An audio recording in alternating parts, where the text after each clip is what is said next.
When you bring things up, he gets defensive. And so what happens is we don't want to bring things up because we feel like we're going to get attacked, or we feel like then we've got to walk on eggshells. And ultimately it creates distance and less intimacy in the relationship.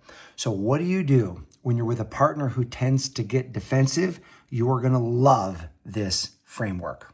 All the research shows that defensiveness is one of the things that erodes and sabotages great relationships. And so if we're not aware of it, and if we don't know what it looks like, it can be a silent killer dividing us in our relationships. So let's take a look at what does defensiveness look like so we can spot it in ourselves and spot it in the person that we're in a relationship with, and then take a look at where does it come from. And I'm going to give you a beautiful framework for how to navigate defensiveness when your partner's showing up that way, or maybe when you're showing up that way. For example, defensiveness can show up as counterattacking, where you make a comment to try to call something out that maybe was a broken agreement, like, hey, you're late. They get defensive and immediately counterattack you. Well, you're always late. You never show up on time.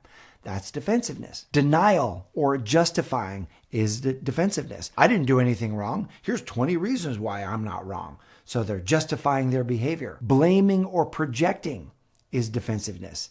Is that, well, I wouldn't be upset if you hadn't done the thing that you did. Playing the victim is a form of defensiveness.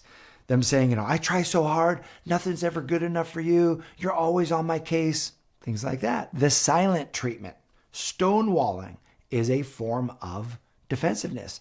Arms crossed, fine, nope, okay, good. One word answers, right? They're just completely checked out. Or invalidating, another form of defensiveness. You're overreacting. Don't be so sensitive. You're being way too emotional about this. They're invalidating your experience. That is a form of defensiveness. So here's what's great.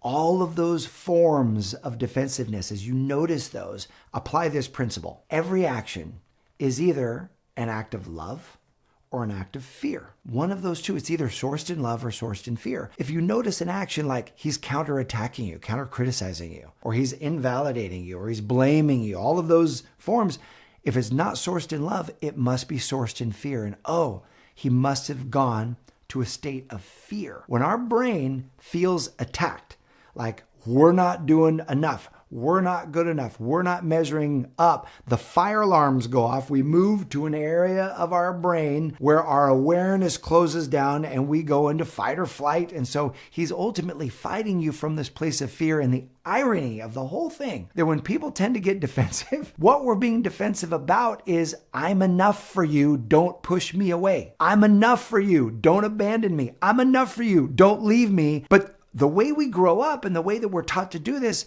pushes people away. It actually creates the separation that we are afraid of. My wife was talking to me one day and she was getting so frustrated that I was leaving out my cans on the counters in the kitchen. So I love these Zevia drinks and I'm leaving them out. And I'm fully guilty on this. I was not at my best. I was tired. And so she comes and she's like, hey, I've told you 1,000 times, please put these cans in the recycling. And I felt defensive in that moment and I counter-criticized. I'm like, well, you're not perfect. You leave your clothes out in our bathroom, blah, blah, blah. I'm counter-criticizing. I'm defensive.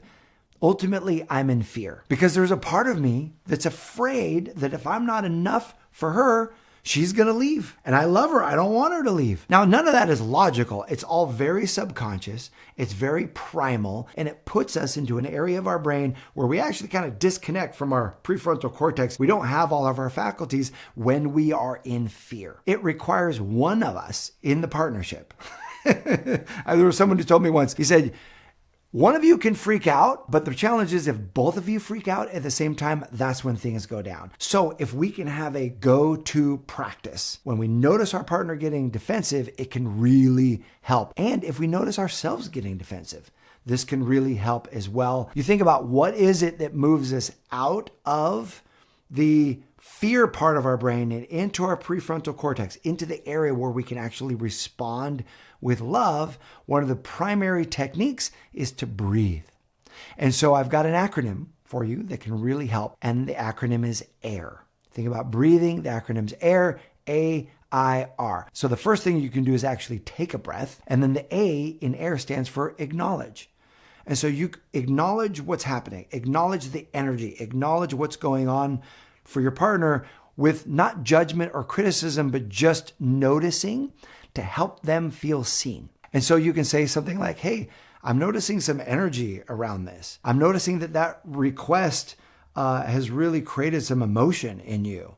Or I can see that you're frustrated right now. So you just want to acknowledge and then let them say why it is that they're frustrated. Validation is the quickest way to move from fight or flight back to peace. Because ultimately, the reason that the individual is defensive and the reason that they're in fear is because they are feeling less than, that they're not enough. They're afraid that they're going to lose something that matters to them. So helping them feel understood helps them get their base again. And you will be amazed at when you validate somebody, you help them feel seen, you help them feel understood, they will exhale and they will relax and they will be way more open to then meeting you with the request that you're making. So the A is acknowledge. This brings us to the I, which is intention. And so ultimately the intention is always about being on the same team. It's always about coming together in greater love. And that's the 30,000 foot mindset you're holding in intention. So you acknowledge what's going on. You said, hey, my intention is not to pile on. I want you to know I'm on the same team.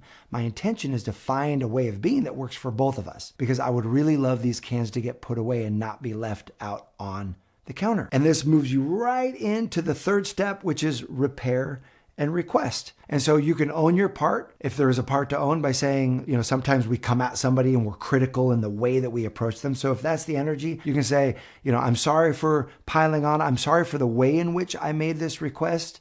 And what I would love is, so the repair is the I'm sorry for whatever is yours.